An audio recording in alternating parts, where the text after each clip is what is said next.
ada Novi, yang kelima ada si Fikri, yang keenam ada Gardi, yang ketujuh ada Mesri.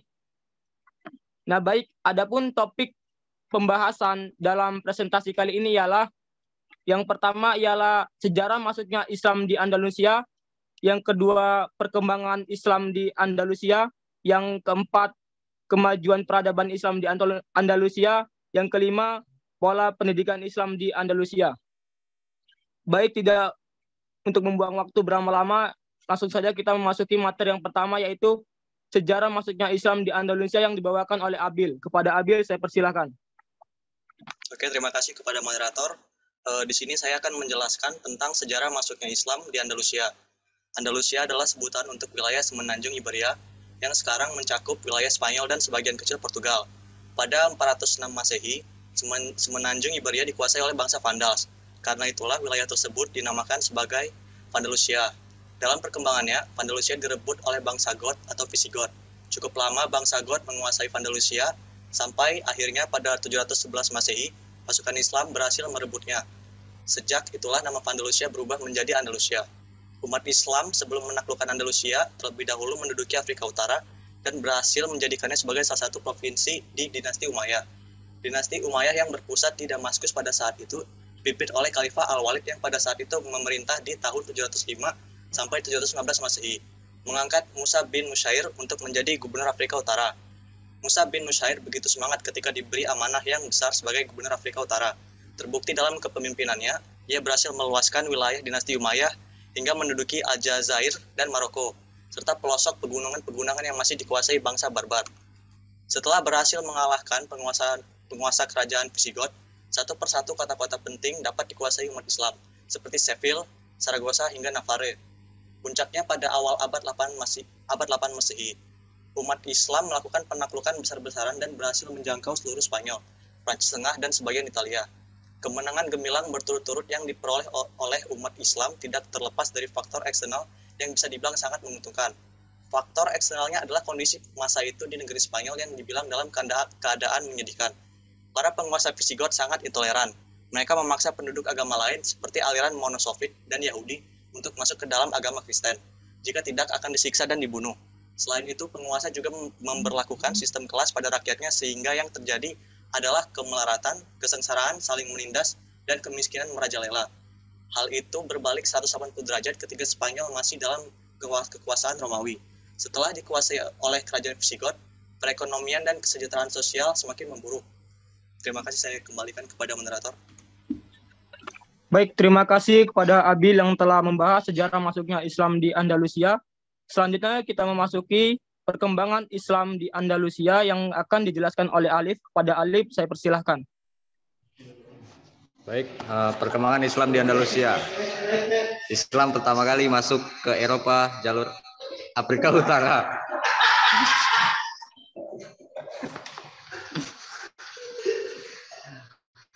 Yaitu di Maghrib atau Maroko, Andalusia, Spanyol pada tahun 700. Kenapa ini kelompok 1? 711 Mas. Ada ini Bu. Apa yang itu? Bandel kali orang ini Bu.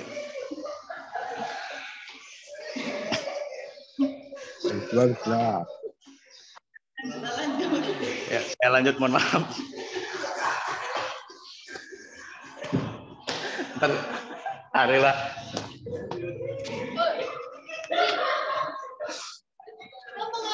Maaf, wilayah Andalusia yang sekarang disebut dengan Spanyol masuk ke dalam pimpinan Daulah Umayyah semenjak Tariq bin Ziyad.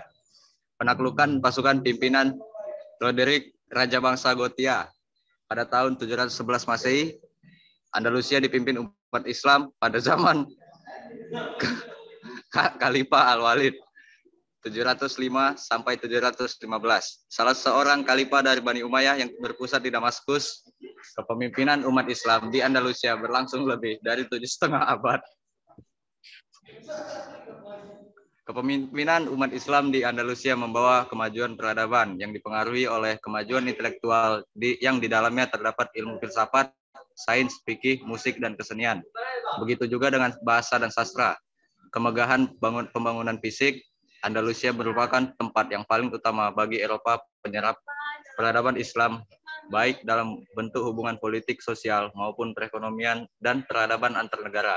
Andalusia di bawah kekuasaan Islam mengalami kemajuan. Pengaruh ilmu pengetahuan Islam atas Eropa membidani gerakan-gerakan penting di Eropa. Gerakan-gerakan itu adalah kebangkitan kembali kebudayaan Yunani klasik atau Renaissance pada abad ke-14 Masehi yang bermula di Italia. Gerakan reformasi pada abad ke-16, rasionalisme pada abad ke-17, dan pencerahan atau Akbarum pada abad ke-17 ke-18 Masehi. Adapun perkembangan Islam di Andalusia yaitu periode pertama 711 sampai 755 Masehi. Pada periode ini, Spanyol atau Andalusia berada di bawah pemerintahan para wali yang diangkat oleh Khalifah Bani Umayyah yang berpusat di Damaskus. Pada periode ini, stabilitas politik di Andalusia belum tercapai secara sempurna karena masih ada berbagai gangguan baik dari dalam maupun dari luar. Periode ini berakhir dengan datangnya Abdurrahman Al-Dakhil ke Andalusia pada 755 Masehi.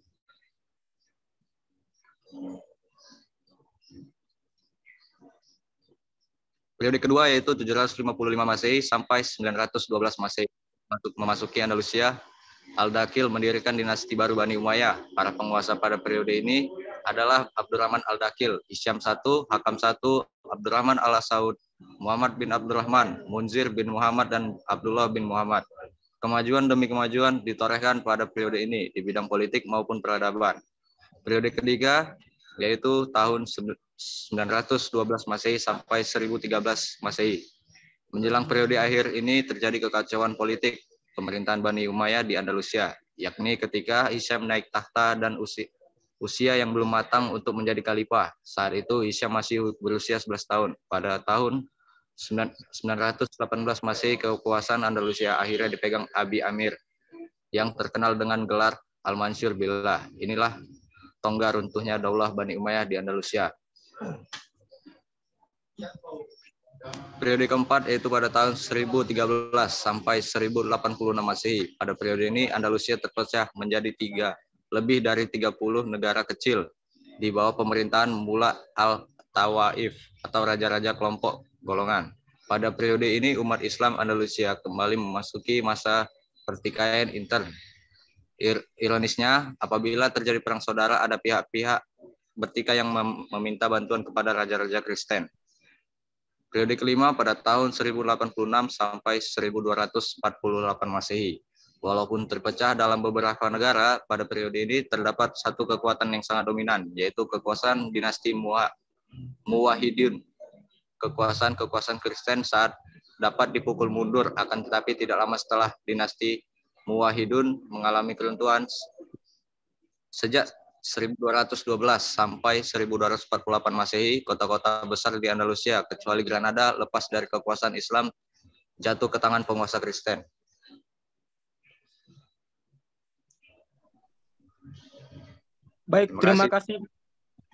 Terima kasih kepada Alif yang telah menjelaskan perkembangan Islam di Andalusia. Selanjutnya kita akan membahas tentang kemajuan peradaban Islam di Andalusia yang akan dijelaskan oleh Novi. Kepada Novi, saya persilahkan.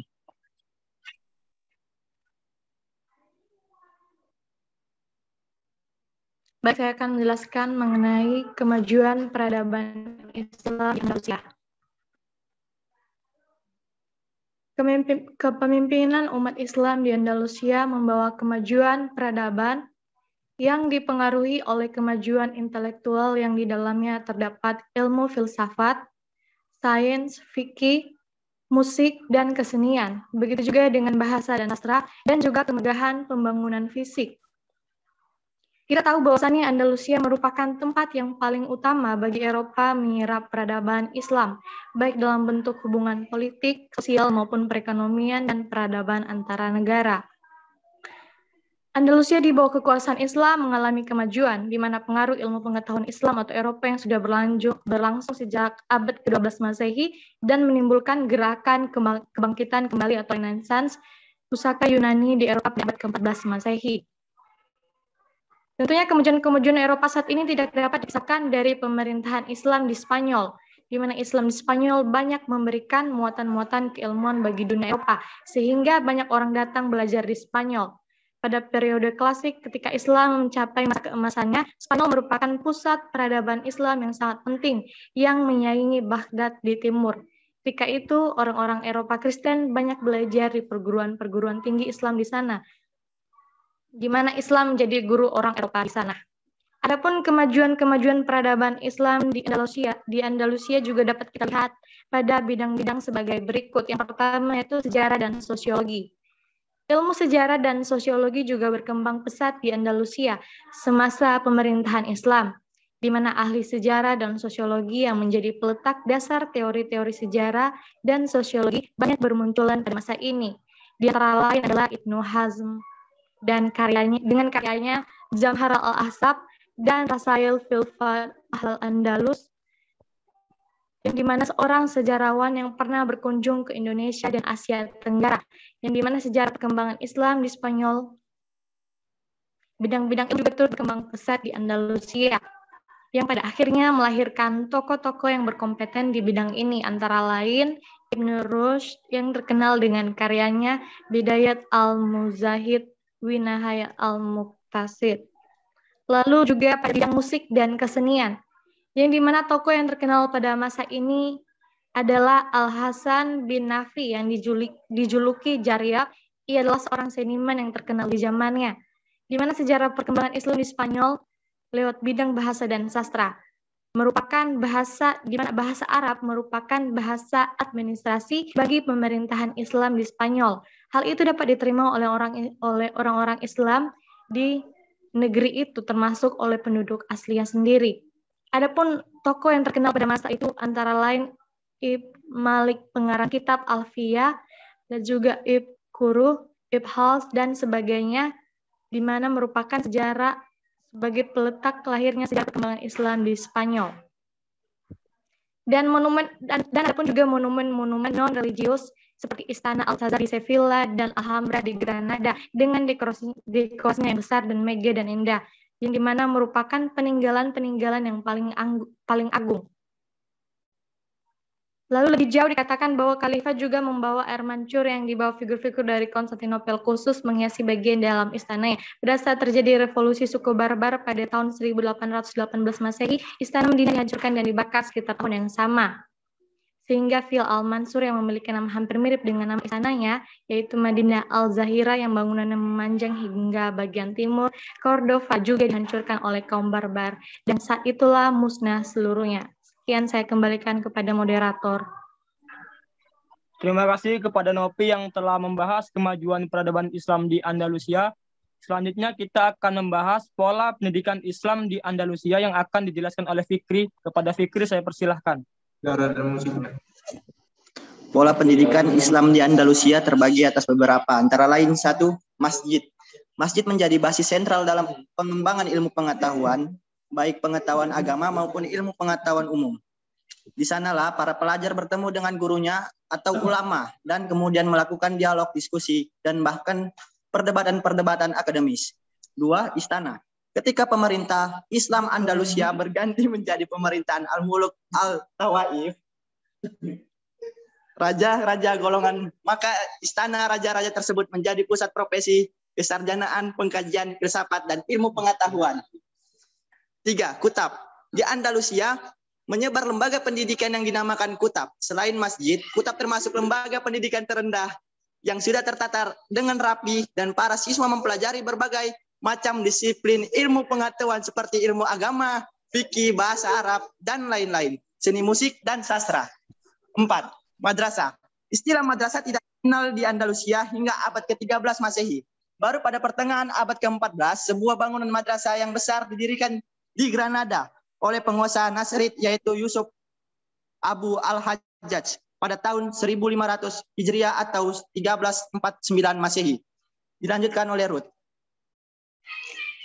Pola pendidikan Islam di Andalusia, yaitu di pendidikan tinggi. Andalusia yang pernah menjadi pusat pemerintahan Islam juga dibangun banyak perguruan tinggi terkenal seperti Universitas Cordoba, Sevilla, Malaga, Granada, dan yang lainnya. Orang-orang Eropa yang pertama kali belajar sains dan ilmu pengetahuan banyak tertarik untuk belajar di berbagai perguruan tinggi di Andalusia. Sehingga lahirlah kemudian murid-murid yang menjadi para pemikir dan filosof terkenal mereka. Kemudian ada juga pula yang di perpustakaan. Khalifah Abdurrahman III pada tahun 912 sampai 961 Masehi membangun perpustakaan di kota Granada hingga untuk mencapai 600.000 jilid buku. Upaya yang sama juga dilakukan oleh Khalifah Al-Hakam II pada tahun 961 sampai 976 Masehi. Membangun perpustakaan yang terbesar Great Library di seluruh Eropa pada masa itu dan pada masa sesudahnya.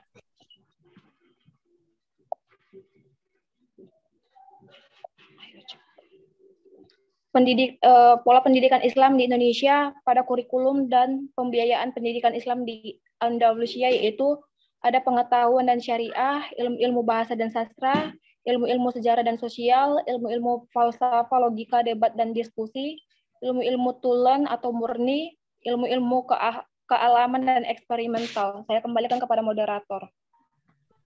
Baik, terima kasih kepada Fikri dan Ruth yang telah menjelaskan pola pendidikan Islam di Andalusia.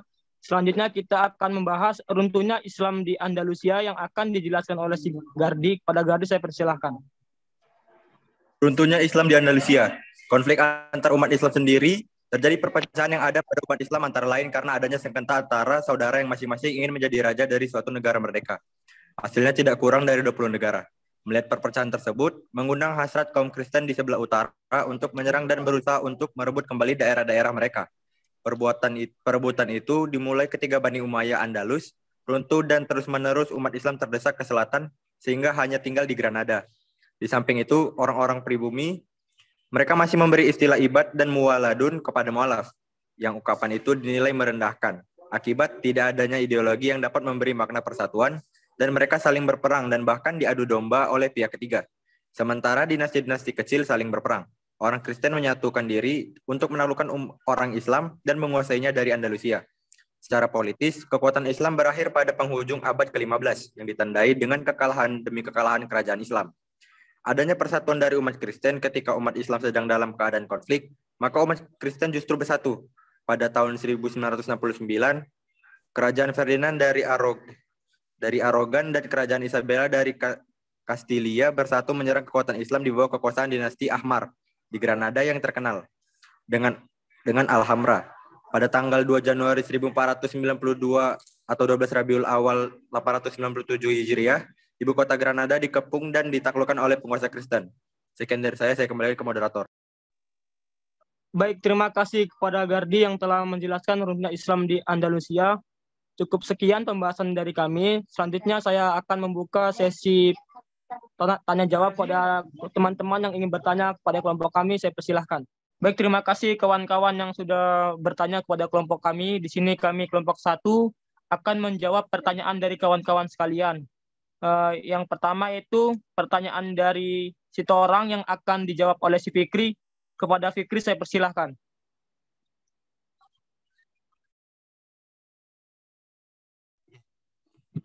Baik, saya Gardi akan menjawab pertanyaan dari Surya Dharma. Bagaimana awal mula Arab menyebut Spanyol sebagai Andalusia? Nama Andalusia berasal dari nama bahasa Arab atau Al-Andalus yang merujuk kepada babak dari Jazirah Iberia yang dahulu telah tersedia di bawah pemerintahan Muslim. Apakah saudara Surya Dharma puas dengan jawaban saya? Puas. Ya, saya kembali pada moderator. Baik, terima kasih kepada Gardi yang sudah menjawab pertanyaan dari Surya. Selanjutnya, pertanyaan dari Pramuda Sinaga akan dijawab oleh Alif. Kepada Alif, saya persilahkan. Baik, saya akan menjawab pertanyaan dari Pramuda Sinaga. Pertanyaannya yaitu kondisi Spanyol pada masa kekuasaan Visigoth sebelum masuknya Islam. Kondisi sosial dan agama. Saat Visigoth memerintah Spanyol, agama Kristen Katolik dijadikan agama negara dan sangat dipromosikan oleh penguasa Visigoth. Namun agama Kristen di Spanyol saat itu juga mengalami berbagai konflik, baik dengan sekte agama Yahudi maupun dengan sekte-sekte Kristen lainnya. Selain itu, kondisi sosial di Spanyol saat itu juga dipengaruhi oleh sistem kasta yang ada di masyarakat Visigot. Sistem kasta ini membagi masyarakat menjadi 3 kelas, yaitu bangsawan atau nobility, rakyat biasa atau freeman, dan budak atau slaves. Bangsawan memiliki kekuasaan dan politik sosial besar, sementara rakyat biasa dan budak tidak memiliki hak sama sekali. Baik, terima kasih kepada Pramuda. Mohon direspon.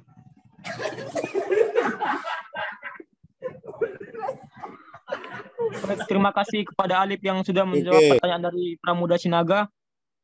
Selanjutnya pertanyaan dari Ernest yang akan dijawab oleh Abil. Kepada Abil saya persilahkan. Terima kasih moderator. Di sini Ernest menanyakan apakah pada perkembangannya masyarakat asli Andalusia bisa menerima kehadiran Islam. Pada saat itu umat Islam memiliki hukum yang bernama Dimes, yang artinya orang-orang yang dilindungi. Hal ini berlaku kepada orang-orang Kristen dan Yahudi. Hal ini menyebabkan munculnya toleransi bagi masyarakat di sana untuk hidup bersama orang-orang Islam. Tidak semuanya, mayoritas dari masyarakat di sana hidup berdampingan dan minoritas pergi ke Iberia Utara untuk hidup bersama dengan orang Kristen lainnya. Sekian jawaban dari saya, terima kasih.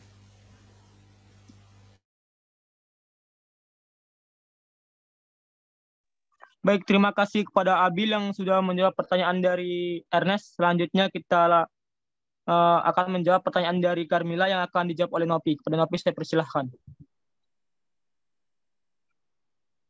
Baik, di sini saya akan menjawab pertanyaan dari teman kami, Carmila, yang dimana pertanyaannya yaitu jelaskan perbedaan kemajuan Islam pada masa Bani Umayyah di Damaskus dengan Bani Umayyah di Andalusia. Sebelumnya kita ketahui bahwasannya Damaskus ini merupakan pusat budaya Islam pada masa Umayyah. Karena kita ketahui bahwasannya Muawiyah bin Abu Sufyan itu telah memindahkan ibu kota yang sebelumnya di Madinah ke Damaskus tahun 661 Masehi, yang dimana pada periode klasik itu Islam mengalami perkembangan yang begitu pesat sehingga Andalusia di Spanyol. Kita ketahui bahwasannya kemajuan Andalusia itu tidak lepas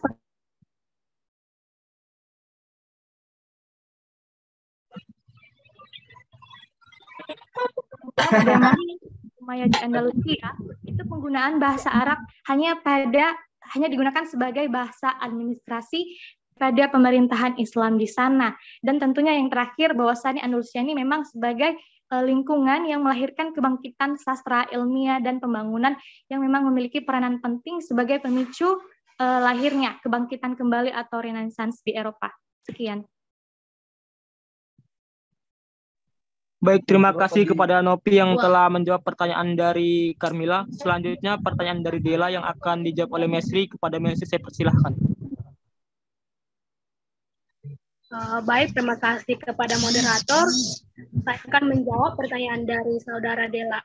Dengan pertanyaan, jika dilihat kemajuan Andalusia ada tentang musik. Bagaimana bahasa Arab Anda alat komunikasi resmi sedangkan di Andalusia? Pada dasarnya itu peruntukan Andalusia karena banyak beberapa faktor, yaitu yang pertama perselisihan antara kerajaan Muslim di Andalusia yang akibatnya kekhalifahan di Andalusia pecah menjadi beberapa kerajaan kecil yang bisa disebut yaitu khalifah. Faktor yang kedua yaitu pemerintahan Muslim banyak larut dalam kemewahan tapi tidak memperhatikan rakyat.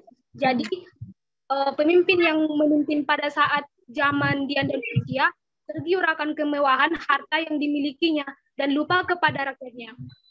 Padahal kerajaan lain malah menggalakkan persatuan supaya negaranya maju. Dan yang ketiga yaitu munculnya pemimpin-pemimpin yang lemah yang memegang kekuasaan di Andalusia. Dan yang terakhir, yang keempat, yaitu kesalahan-kesalahan perhitungan strategi saat Boabdil menyerah Granada di tahun 1492. Perjanjiannya adalah rakyat Muslim di seantero Andalusia bisa hidup dengan damai. Sekian. Baik, terima kasih kepada Mesri yang telah menjawab pertanyaan dari Dela. Selanjutnya kita akan menjawab pertanyaan dari Ria yang akan dijawab oleh si Ruth. Pada Ruth, saya persilahkan.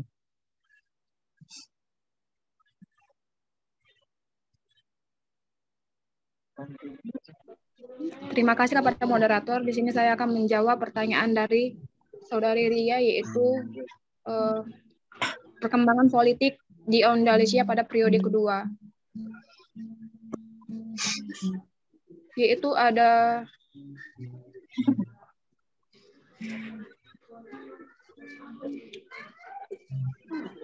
dibentuknya undang-undang pemerintahan, Dewan Menteri, Lembaga Sekretariat Negara, Jabatan Pos, dan Giro serta penasihat khusus di bidang politik. Saya kembalikan kepada moderator. Selanjutnya pertanyaan dari, mohon maaf sebelumnya kawan-kawan, kami dari kelompok 1 salah perhitungan. Sebenarnya pertanyaan dari kawan-kawan sekalian sudah melebihi batas pertanyaan, namun kami dari kelompok 1 tetap akan menjawab dari pertanyaan-pertanyaan kawan sebelumnya. Dan pertanyaan selanjutnya yaitu pertanyaan dari Rafael yang akan dijawab oleh Abil. Kepada Abil saya persilahkan.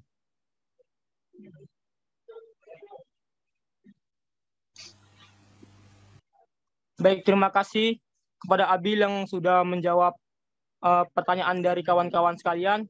Selanjutnya, dari pemaparan materi kami kelompok 1, kita akan memasuki materi selanjutnya yaitu kesimpulan yang akan dibacakan oleh Mesri. Kepada Mesri saya persilahkan.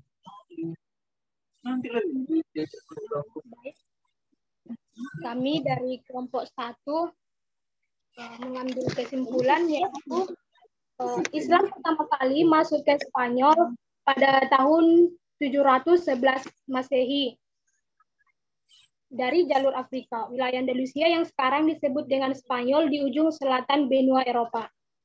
Masuk ke dalam kekuasaan dinasti Bani Umayyah semenjak Tariq bin Ziyad, bawasan Musa bin Nushair, gubernur Quaruan, mengalahkan pasukan Spanyol pimpinan Roderick, raja bangsa Gothia, 92 Hijrah sampai 711 Masehi. Spanyol dipimpin Islam pada zaman Khalifah Al-Walid sampai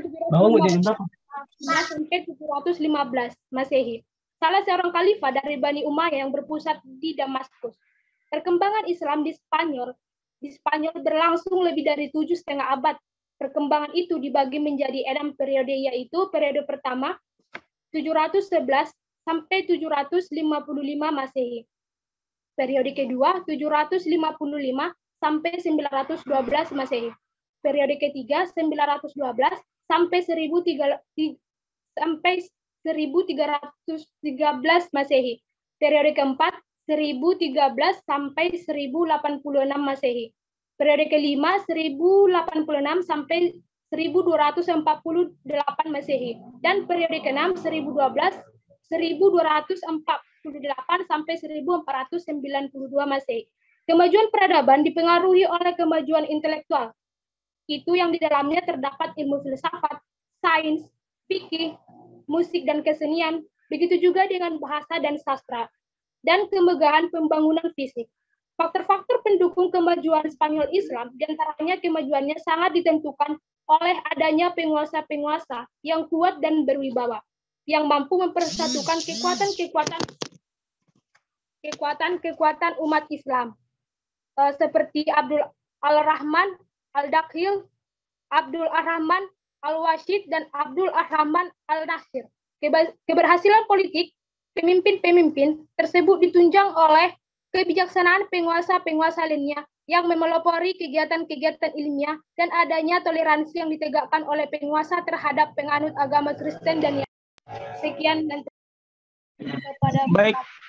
Terima kasih kepada Mesri yang telah memberikan penjelasan dari kesimpulan presentasi kelompok 1, dan saya ucapkan terima kasih kepada teman-teman semuanya yang telah berpartisipasi dalam presentasi kelompok kami. Selanjutnya sedikit pantun sebagai penutup. Jalan-jalan sama janda, jangan lupa beli good time. Terima kasih atas perhatian Anda and see you next time. Sekian dan terima kasih dari kelompok 1. Wassalamualaikum warahmatullahi wabarakatuh.